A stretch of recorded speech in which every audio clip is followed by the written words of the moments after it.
Welcome to the League of Women Voters of Snohomish County Forum for candidates for Public Utilities District Commissioner, District 2. I'm Vicki Roberts-Gassler, a member of the League. This forum is being live streamed to our League YouTube channel. To those of you in the virtual space, thank you for joining us. Let me provide some background on the position. Public Utility District Commissioners establish policy, approve plans, budgets, and expenditures, review the district's operations, and establish rates and charges for services rendered. Public Utility District Commissioner is a nonpartisan office, and candidates do not state a political party preference.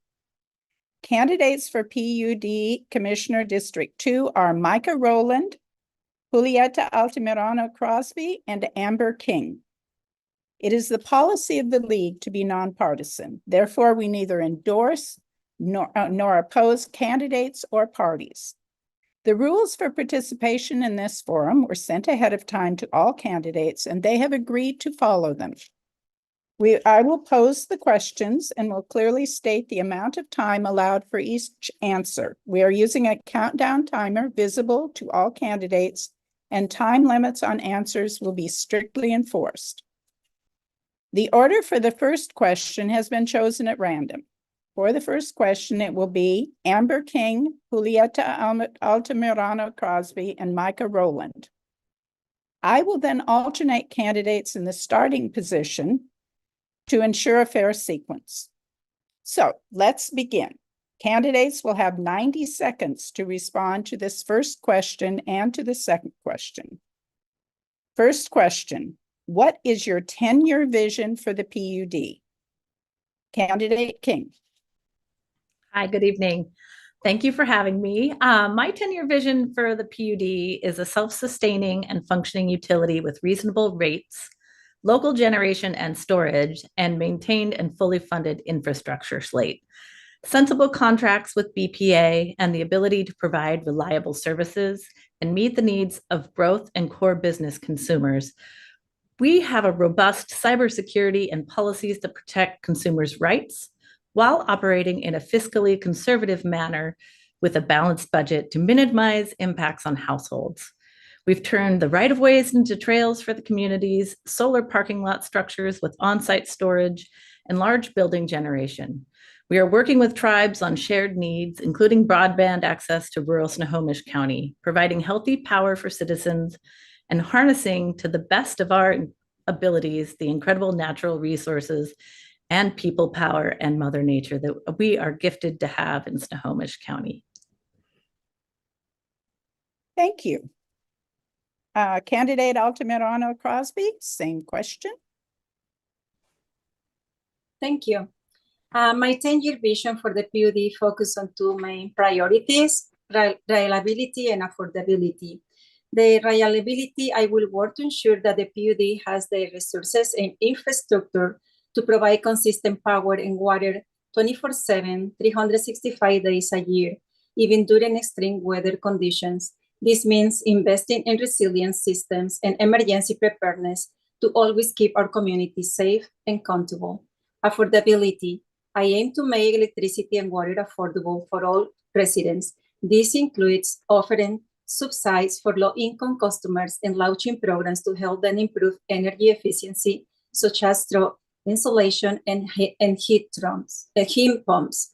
These measures will not only lower bills, but also contribute to a more sustainable community. By prioritizing these areas, we can ensure that the PUD serves everyone effectively and equitable, building a stronger, more resilient future. Thank you. Thank you. Candidate Rowland, same question. Yes, well, if we're going to look at the next 10 years for the PUD, I think we need to look at the long-term goals, and that involves meeting the demands of the Clean Energy Transformation Act, which Washington State passed. This means by 2045, we have to be completely greenhouse gas emission free. We need to be able to meet all of the goals of our customers. And that's going to take investments. That's going to take radical investments in our infrastructure, in our grid, and investments in our power generation. I'll speak later to kind of specifics around that, but as we do this, we can't lose sight of the fact that all these changes are going to cost money. So where does that money come from? That involves both taking advantage of things like the Inflation Reduction Act, the CCA and the CETA here local in Washington State, as well as other acts that have been passed to help promote clean energy, clean baseload. And by clean, I mean carbon-free. We need to make sure that we continue to lead. Snohomish PUD is the largest PUD in Washington State and 12th largest in the country. So where we go, others look to and others follow. We can serve as a beacon to those, as an example, and we can help to make sure that as we make these changes, we are getting the funds necessary from the federal and state government to be able to pay for them without having to put the onus on the ratepayers here locally in Washington State. Thank you. Thank you. For this second question, we will begin with candidate Altamirano Crosby. It is, what qualifications and experience make you a good choice to realize this vision? Thank you. I am an ideal candidate to realize this vision due to my extensive experience in public service and community advocacy. As Vice President of the Linwood City Council, I have developed strong skills in governance and public advocacy, ensuring our community's needs are met. Being bilingual and bicultural, I bring a unique perspective that is currently missing on the commission, especially as the other candidates running do not reflect the diverse population. My background in community organizing equipped me to deliver transformative solutions for our public utilities. I have served in several key committees and boards such as Snohomish County Tomorrow, Alliance for Housing Affordability, Chair of Snohomish County Board of Health, Linwood Neighborhood Center, Steering Committee Volunteers of America, Association of Washington Cities Diversity, Equity, and Inclusion Belonging Cabinet, Linwood City Council Liaison for Snohomish 911. I also was appointed by the Governor Inslee to the Washington State Commission on Hispanic Affairs and Board of Trustees of Humanities Washington. While I might not have direct energy experience, this role is fundamentally about good governance and public advocacy. My leadership background, commitment to equity and inclusion, and research skills position me to effectively champion the needs for all PUD customers and drive meaningful, positive change. Thank you. Thank you. Candidate Rowland, over to you. Yes, I bring over 20 years of experience in the technology sector, along with years of volunteering my time with environmental organizations around the world and environmental researchers focusing on ocean conservation.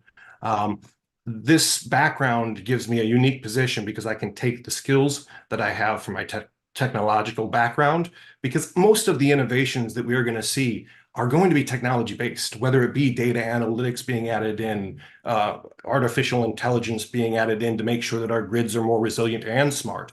All of these things will cost money, and all of them need to be properly vetted, because there is an industry out there that will be trying to profit off of the lack of knowledge that some boards may have, and promise things that they know that they can't deliver. So my background allows me to be able to ask the right questions to make sure that as we're going through making those decisions, we have the information we need. Additionally, I've spent the last 10 years studying energy systems, different forms of energy, the challenges that face us, the grid itself.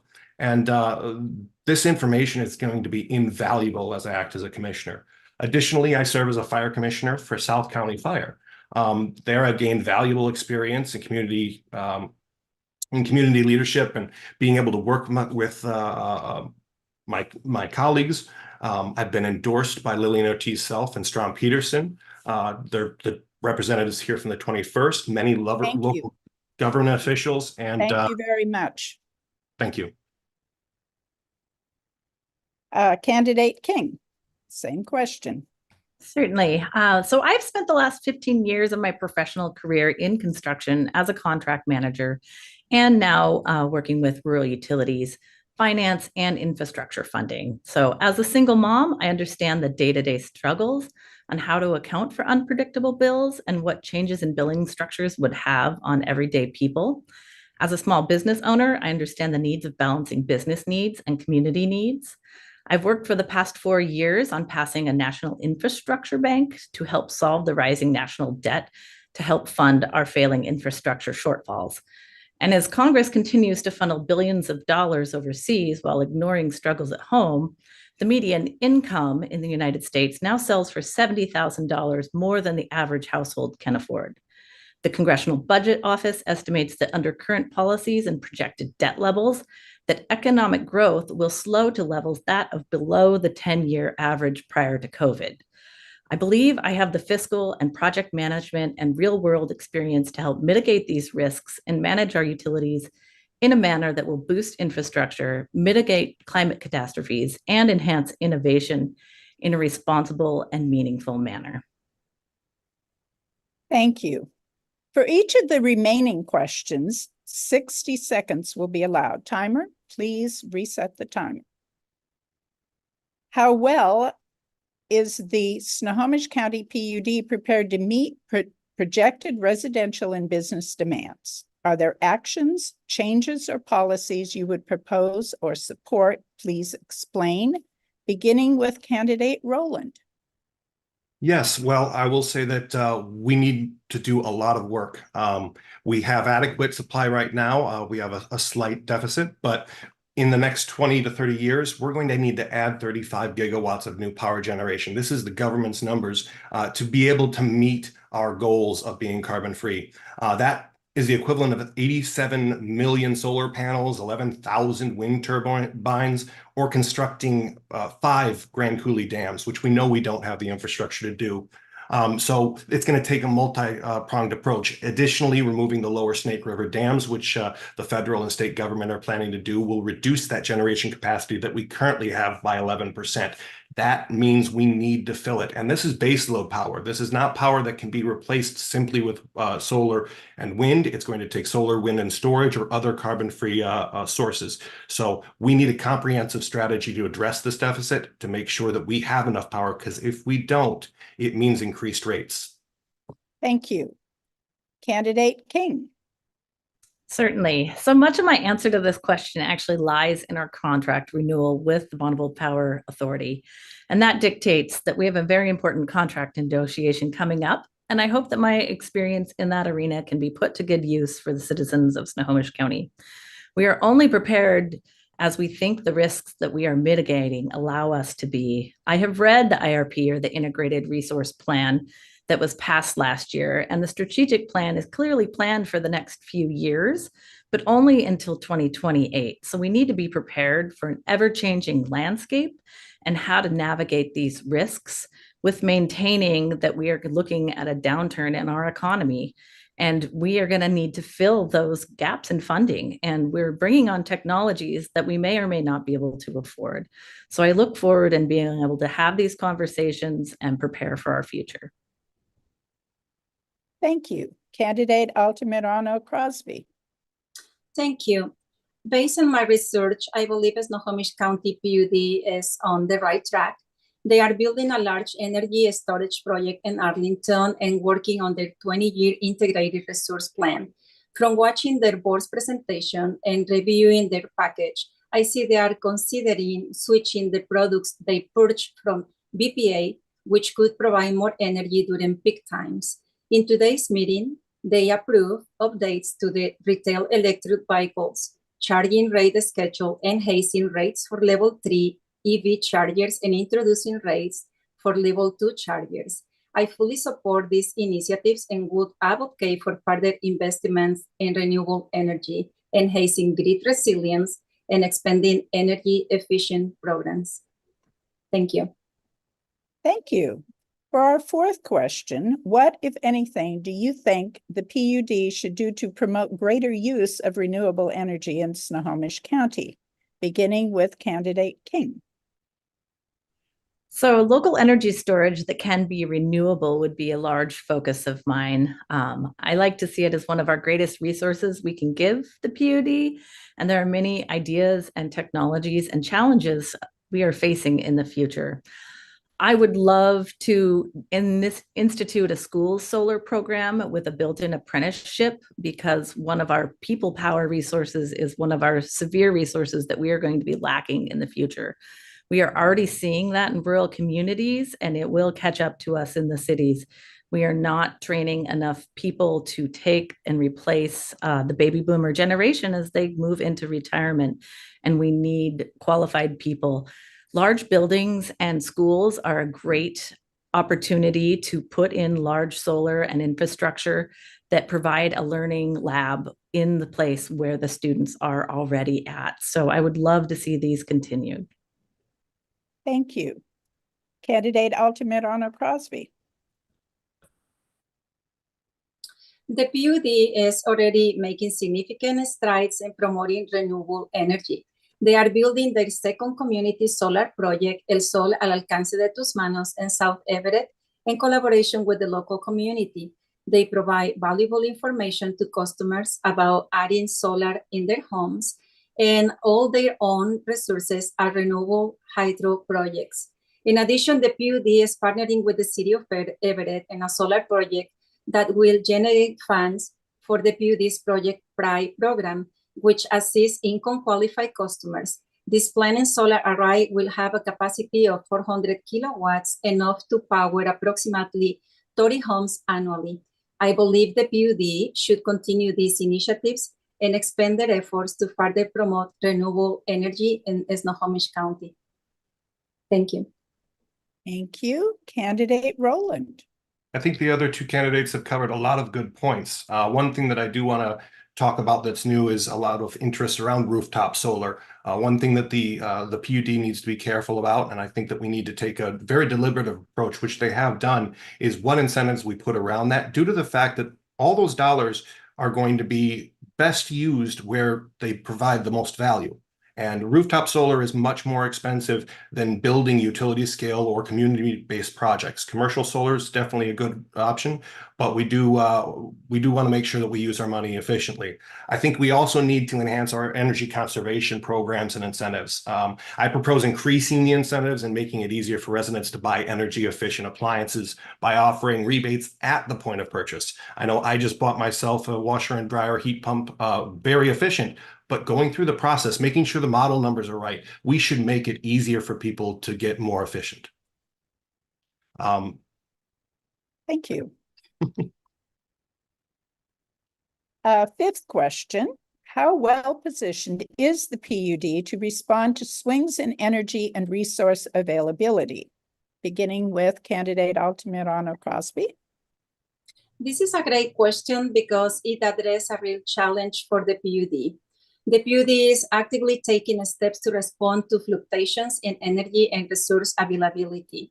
One of their key initiatives is the new battery storage project, which will enhance grid stability by acting as a buffer during periods of high demands or resource scarcity.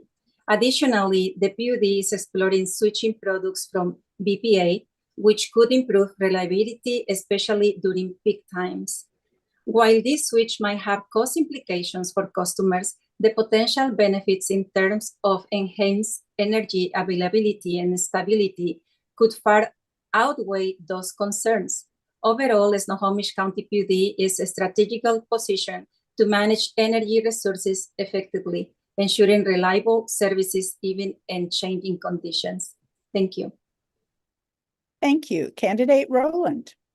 I think we need to incorporate more renewable energy into our system. We need to add more capacity into the system, because right now we have the ability to deal with swings, but this summer, with the lower snowpack and with the lower rainfall due to climate change, we're having issues with our dams being able to provide all the power. So we're having to import that power from other states, and those states are using coal to create that power. So in a way, we are supporting that system, and we need to figure out a way to get our needs met with clean energy, and clean energy that's local. We also need to enhance our demand response programs to allow us to better manage the consumption during peak periods. We need that smart grid so that we can react to the changes.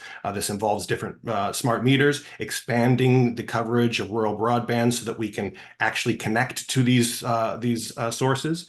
And we need to make sure that we have that base load. Again, with removing the Snake River dams, that's going to cause issues, because at nighttime we don't have the benefits of solar. There are periods where we don't have the benefits of wind. Thank you. Candidate King. Yeah, certainly. Right now, the PUD is well positioned to respond in swings in energy resources, but I am concerned about future availability. I think there's an opportunity with the short-term market contracts, and I would like to see those further developed into the future. I'm also concerned about the move to hourly rates in the near future, and I'm concerned that there is going to be pushback from the public. I think right now there's a plan for additional rebates and additional gadgets, but right now most customers are kind of rejecting a lot of that technology, and I don't think the PUD is having a adequate conversation about the changes that that makes in society as a whole. So I look forward to having those discussions and finding ways in which we can work on local storage, possibly some hydrogen projects that would really be a game changer, and we would not have to rely on smart technology that open us up to cybersecurity issues. Thank you. The next question is, please comment on the current condition of the electrical grid. Are there issues you would address or actions you would recommend be taken, beginning with candidate Rowland? Yes, we definitely need to prioritize grid modernization efforts. We have the assistance through the state and the federal government to do so, and we need to make sure that we have reliability. We are pushing everyone to electrification of everything in their homes, including their heating and their cooling, which is amazingly great for the environment. But if we don't have a resilient grid to take care of that and to actually handle the load of the solar that's coming onto it, we're going to have brownouts. And if we have those at the wrong times, in the middle of summer, in the middle of winter, if we have outages just from the weather or power lines going down, that can be a life or death issue. So the electrical grid has to be upgraded to be resilient, to be able to make sure that we have safe and reliable power. We do this through using advanced monitoring, automation systems, and Snohomish PUD has been doing all of this very well. They've been working heavily in the last 2 to 3 years on automation systems. This allows us to quickly identify the issues. We can send out crews, and I think we need to invest more heavily in this given the critical nature. Thank you. Candidate King? Certainly. So many of the concerns that I have with electrical grid are much larger than Snohomish County or the state of Washington. But when you look at the United States as a whole, the American Society for Engineers recently stated that the infrastructure gap was actually widening over the past 4 years to $3.3 trillion of backlog. And that is massive. We do not have the funding available at state or federal levels to replace our aging infrastructure, and we're sending funds overseas. So it's also a major issue for Homeland Security. They put out a report in 2019 on security threats to the power grid, nationally highlighted, and nothing has been done to address many of those concerns. So they are still out there, and as we look at more additional instability in an international arena, Washington is very, very vulnerable to these, and we need to work on these.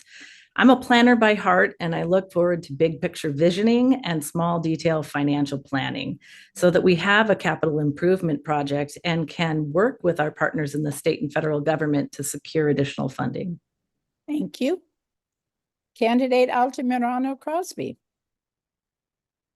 The current condition of the electrical grid is a critical topic. Nationally, improving the grid is essential for increasing the use of renewable and enhancing reliability for Snohomish County PUD. I will consult with PUD experts to determine if the grid possesses a specific challenge locally. However, I will advocate for ongoing investments in modernizing the grid, integrating more renewable energy sources, and improving infrastructure resilience to handle peak loads and extreme weather events. These actions will help ensure a stable, reliable, and sustainable energy future for our community. Thank you. Thank you. The next question is, what is your position on removal of existing dams or construction of additional dams in the Pacific Northwest, beginning with candidate King? Certainly. So I grew up commercial fishing in Alaska, and also an area rich in hydroelectric power.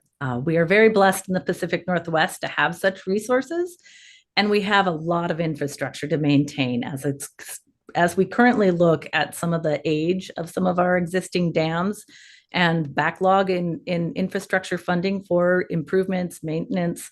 We really need to work with our tribal partners and examine these closely in that large lens of what may need to be removed versus what will we be replacing it with, and have that heart-to-heart conversation with all tribal partners.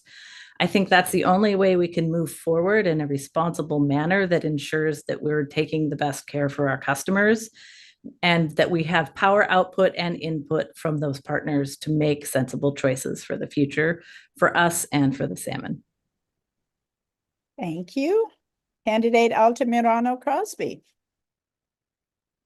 Thank you. I recognize that the PUD Commission has not taken a position on removing the Snake River dams, and I believe it's crucial to approach the issue of dams in the Pacific Northwest with careful consideration of both environmental and energy needs. While the PUD Commission has not taken a stance of removing the Snake River dams, I advocate for prioritizing the safety of fish population by implementing advanced technologies and existing dams. Additionally, I support utilizing our dams to complement intermittent renewable energy sources like solar and wind, enhancing overall grid reliability. Constructing additional dams should be evaluated based on rigorous environmental impact assessments and community input, ensuring any new projects align with sustainable practices and benefit the region economical and ecological.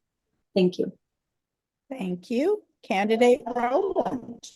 This is an area that I have a lot of information that I've gone through on. The lower Snake River dams are the ones that are at issue right now, and right now we need to remove them.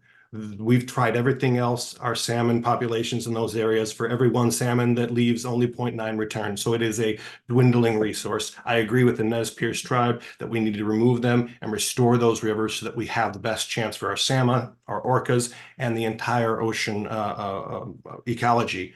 And this is supported by the Snake River Dam Benefit Replacement Report of 2022. It did go into detail, and I think this is an important point that we need to understand. Yeah. Those dams don't just provide the electricity, which is a large amount. They also help to transport grain down the river through their lock systems. They also help with irrigation in those areas. If we take these dams out, we need to mitigate those effects on the residents there. The impacts on groundwater wells that will have to be drilled deeper. We need a comprehensive plan, which we do have, and we're ready to go. Thank you. Yes. The eighth question, to what extent should the PUD be involved in research and rollout of new technologies, beginning with candidate Altamirano Crosby? It is essential to strike a balance between advancing technology and managing costs for customers. The PUD's receipt of grants for new technologies and greener power sources is a positive step. However, each opportunity must be carefully evaluated based on its potential benefits and the financial impact of cost on customers, which should prioritize investments that offer tangible advantage to our community while ensuring that costs remain reasonable. This approach allows us to innovate responsibly, improving services reliability and sustainability while being mindful of the economic impact on ratepayers. Thank you. Thank you. Candidate Rowland. So again, as the 12th largest PUD in the nation, we have to lead. We have a responsibility to do so. And the Inflation Reduction Act, the Advance Act, all of these tools that the federal government are giving us will give us the ability to do so. My proposal is really around having the PUD actively engage in research and development for these cutting edge solutions. It includes the smart grid technologies and energy storage solutions, advancements in renewable energy. And this really aligns with our goal to lead by example. We need to show how it can be done, and we need to help these industries that are trying to create the energy systems of the future to be able to succeed innovation is going to be key for our future success. As I said before, that's 35 gigawatts is not a small amount of electricity that we're going to need to provide. Whether that be through storage, wind, solar, it has to be a combination of everything that's at our disposal. But we're not going to get there. We're not going to get to the efficiencies or the new technologies that help us do this unless we invest in them. Thank you. Candidate King.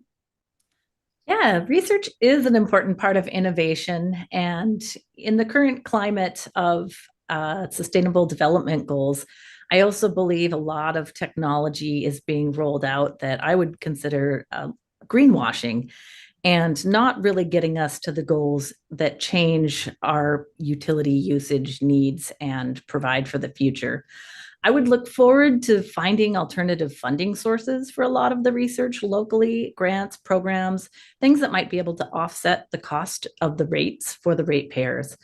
I am concerned that some of the technologies being deployed might open up the PUD for cybersecurity threats or health liability issues over the collection of private and personal use information, and that has altering societal changes. It needs a larger conversation. And as economic injustice is very important to me, I hope to bring that lens to these conversations so that we can ensure our safety for the future. Thank you. So next question. If elected, what ideas do you have for working productively with your staff, colleagues, and members of the public whose ideas differ from yours? Please give us a brief example that demonstrates your approach, beginning with candidate Rowland. Yes, so we definitely need to reach out to our community members. Sorry about that. And we have to foster this through having regular events where community members can come out, learn about the technologies, learn about the things that we're doing, have their voices heard, and we can engage with them one-on-one. I'm always open to collaborating with anyone who would like to discuss or debate any ideas. And I think that all the ideas we've talked about require further discussion, even among us candidates to the public.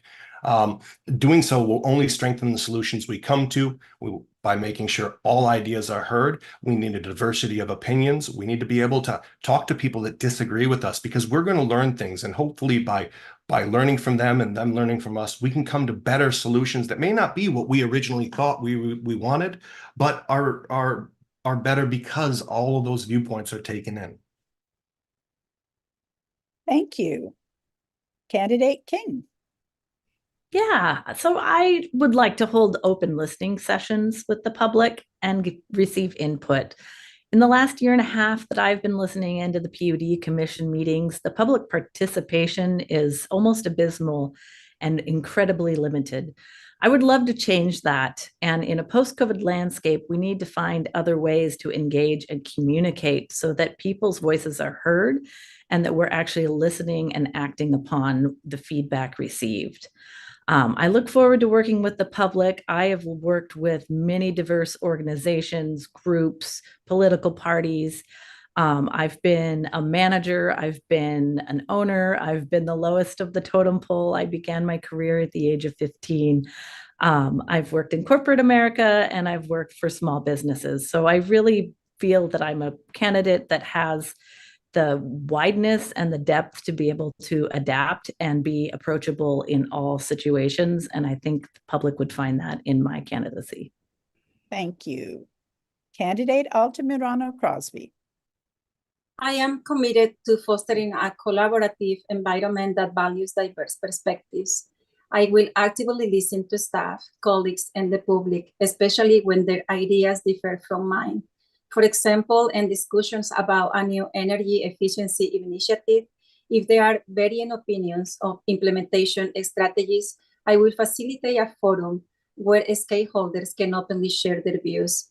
By promoting a constructive dialogue and considering all viewpoints, we can make informed decisions that prioritize our community needs for sustainable energy solutions. I'm very honored to have received endorsements from elected officials, senators, representatives such as Cindy Ryu, Julio Cortez, Lauren Davis, Jesse Salomon, Senator Lovick, Lillian Ortiz-Self, and also the International Brotherhood Electrical Workers Local 77 PUD Union, underscoring my dedication to accountable and inclusive leadership. Thank you. Thank you. We now come to our final question, my personal favorite. Please tell us something about your life experience that might surprise or intrigue voters. Beginning with candidate King. Certainly. Well, again, thank you for having us all. I think this is a wonderful opportunity to engage with the public and for them to see all candidates. So myself, I was born in Edmonds. I went to high school in Monroe. I moved back to Washington State over a decade ago, and I've been active in a number of different ways. Some things you might not know about me. I grew up in a small fishing town in Southeast Alaska. I've worked for state, federal, and local governments over those years. I have 2 teenage daughters. One of them just graduated from Mount Lake Terrace High School, a rescue dog, and 6 chickens. I've been fighting all over for our amendment rights and all of the amendment rights. I've also been fighting very dedicatedly for a passage of a national infrastructure bank and some state banking initiatives, because I see the impending forecast for our fiscal responsibility and hopefully not demise in this country. I am a hardworking individual and I work for the benefit of all the people. Thank you. Candidate Altamirano Crosby. The misconception that Latinos and other communities do not prioritize climate change and environmental advocacy due to cultural or educational reasons is unfounded. Growing up in Mexico, my family and I deeply care about nature. We love visiting rivers like Carrizal and Papagayo, where I learned to swim in, and I appreciated these beautiful places. In Troncones, Guerrero, we work hard to protect sea turtles and keep our beaches clean every day. Personally, I rode my bike to school to reduce my carbon footprint even before it was a big global concern. This experience showed that caring for the environment is a part of our culture, but to make a bigger impact and learn from each other, we need guidance and education. By sharing our traditions and teaching about environmental issues, we can all help make our planet cleaner and safer for our children and grandchildren. Thank you. Thank you. Candidate Rowland. Yes, well, as I said before, I've had a lot of experience in the environmental side of things. I worked for a number of years with Sea Shepherd. People may know them from a television show that they were on Whale Wars, where they go down and try to stop whaling in the Southern Oceans. I was involved in campaigns over in Japan, in Taiji, Japan, and even here locally at the Bonneville Dam, where we were working to help protect the sea lion population, who honestly are unfairly being scapegoated for the situation that we've placed ourselves in with the salmon, and that we really need to work to fix. I have also worked in with ocean conservation researchers over in to do things like coral reef surveys, and I was on a research expedition with the group that helped to establish it's Archipelago Revillagigedo, which is right off the coast of Cabo San Lucas, about a day's journey by boat, as a UN World Heritage Site because of the unique diversity that's there that needs to be protected. And up until the time, there were fishing vessels between these islands. So I've been honored to be able to help these, and that's how I spend my free time. I volunteer my time as much as I can. Thank you. Thank you. The League thanks these candidates for joining us and for running for office. A recording of this forum and others are available on the League of Women Voters of Snohomish County website and YouTube channel. Find links at lwvsnoho.org. We encourage you to explore additional information about these and all candidates. Vote411.org, sponsored by the League, is another good source of information. The Snohomish County voter pamphlet will be mailed starting July 17th, tomorrow. Ballots will be mailed starting July 18th, and Election Day is Tuesday, August 6th. Please be a voter. Thank you to our League Candidate Forum team, and special thanks to Dave Moon and the Sultan School students at turkpride.tv who made this live stream possible. And of course, thank you all for joining.